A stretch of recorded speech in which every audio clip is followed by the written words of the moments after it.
such another wonderful Canterbury day. I don't know what it's doing tomorrow. It seems to change almost daily, doesn't it? Half daily.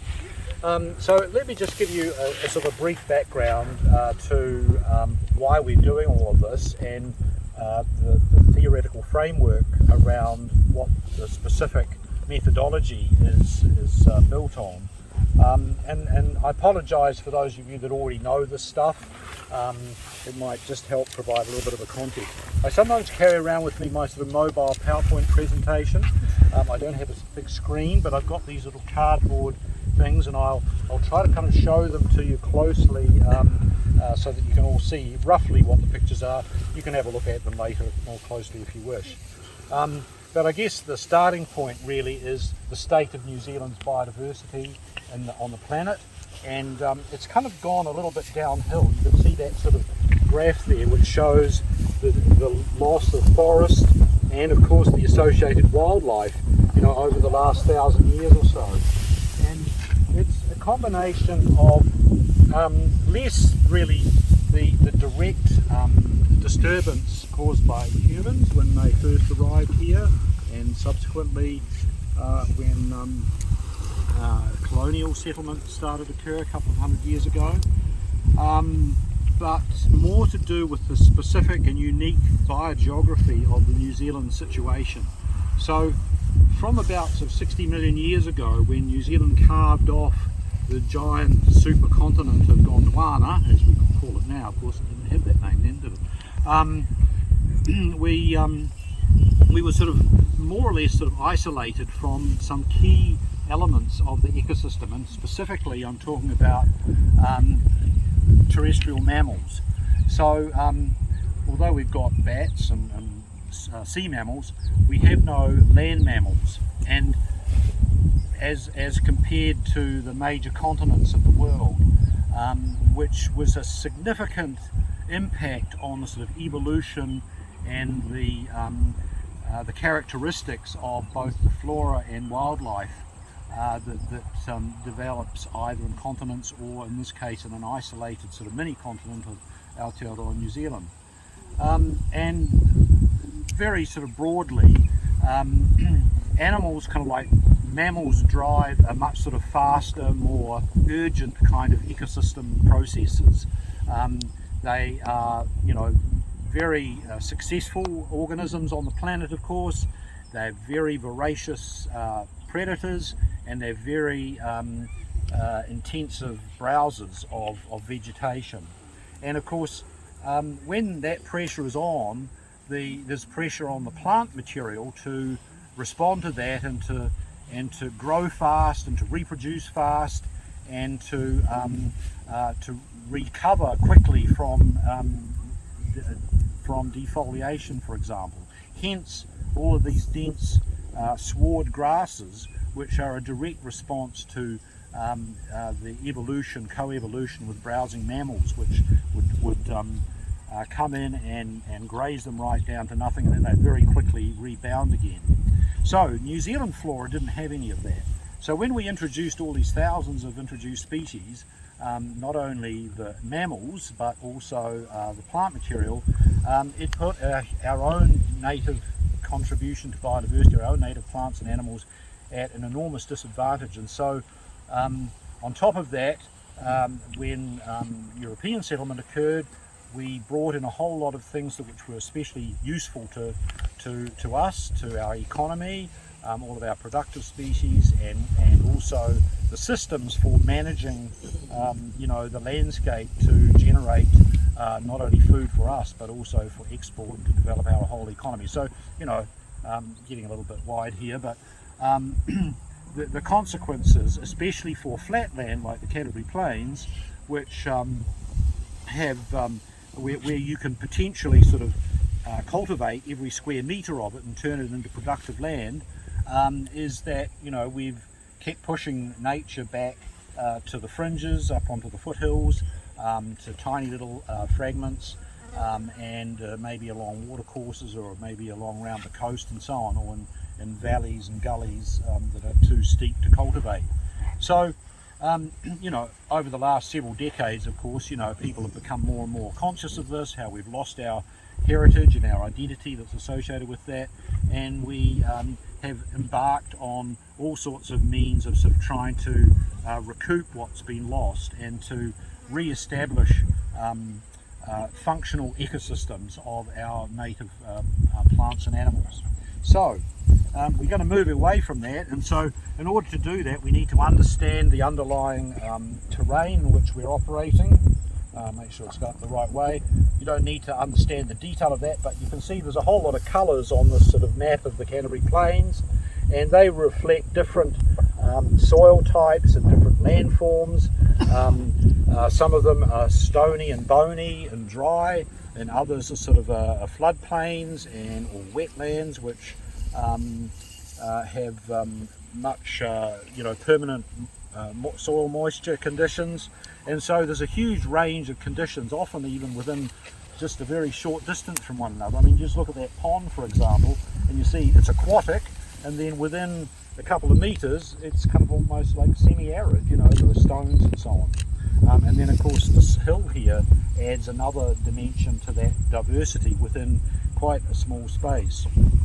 So that's the sort of the foundation for understanding what the natural vegetation was like, and we know that it was heavily wooded 1,000 years ago, and then there were fires that were introduced by the first settlers, the Polynesians, from into New Zealand less than 1,000 years ago.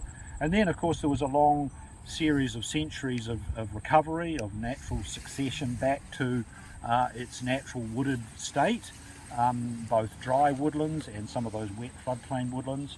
And it looked kind of something like that. So you've got the mountains on that side, and running down to the coast on this side, and there were different kinds of forests that existed all the way across here. And that's of course what Di was talking about, restoring a lot of those native forest ecosystems at the habitat level, and sort of re-establishing patches of those across the landscape. Now, as Letitia sort of mentioned, we did some work some years ago looking at how far native plant fruits or seeds were dispersed from an original seed source, and we found it was really boiled down to a couple of key sites which were kind of really gave us the basis for developing a model for what spatial pattern one might have across a cultural landscape like the one that we're in here, where you've got predominantly productive land uses and or in an urban environment residential land and commercial land uses. And so these two sites, one was near Peel Forest. It was a Douglas fir forest 2.5 kilometres from Peel Forest, which was a big source of natural vegetation and plants like totara and kahikatea and matai, as well as a whole lot of other broadleaf trees. And the other site was just a willow site near Motukarara, which was again happened to be 2.5 kilometres from the nearest natural forest patches up on the Port Hills.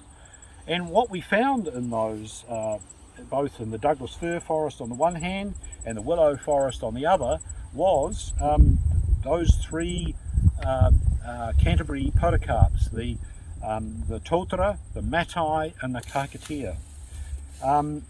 Now we know that matai has got quite a big fruit on it, and there's only one local bird species that can successfully distribute that, and that is the kerru, or the New Zealand wood pigeon.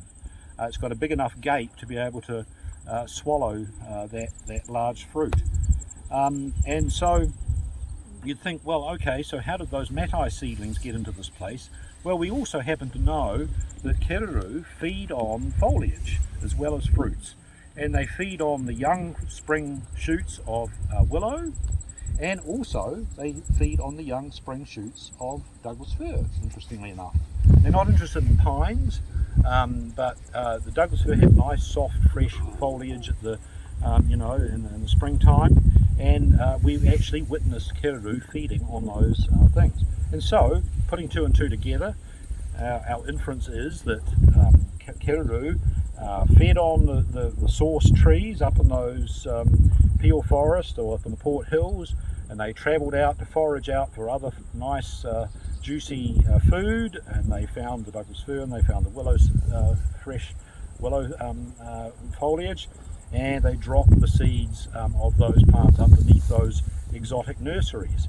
And so we built anyway, cut a long story short, it's already getting too long, we built a model which basically suggests that if you've got large patches, say like these at the bottom here, every 5 kilometres from one another, you can see those big patches at the bottom, let's say 5 hectares, in order to have a nice core sanctuary area in the middle that is free from edge effects. Every space in between those two large patches could theoretically be visited by one of those seed dispersing Kererū or other native birds, tui and bellbirds for example, that eat fruit, and drop seeds through there. And where you've got a suitable environment, where there's a nursery, an overhead nursery that's suppressing the grass growth, then those seedlings will also establish. Now obviously if we have other intermediate sized patches in the intervening spaces, say 1 hectare every kilometre or so, then we have got providing more stepping stones, and you're going to have a more vigorous kind of reproduction of nature across the landscape. And of course ideally you'll have also smaller patches, even individual groves. A single tree is a habitat, for example, for a bird feeding or resting every few hundred metres, say, or in every sort of property or road edge or something. Then you've got quite a strong functional landscape as far as native vegetation is concerned, and wildlife. And furthermore, if you've got corridors, physical corridors, which could be along railway lines like this, along roadsides, along streams, then these also provide increased connectivity between those patches. And so when you add all of that together, you've got what's sometimes called landscape integrity. You've got strong connectivity and dispersal and feeding of birds, providing stepping stones through the landscape. But importantly, you've got people who are living in the matrix in between, who are living, working, playing in between, and we've got all those people here I can see. They are also interacting with that nature, and that's the other important part of conservation, is the interaction between people and nature, the identity with their own specific, unique, local nature, and the kind of placemaking that sort of generates. And that in turn generates a conservation ethic for your own native biota, and a desire for more of it, So all of these things are sort of connected in a big circle.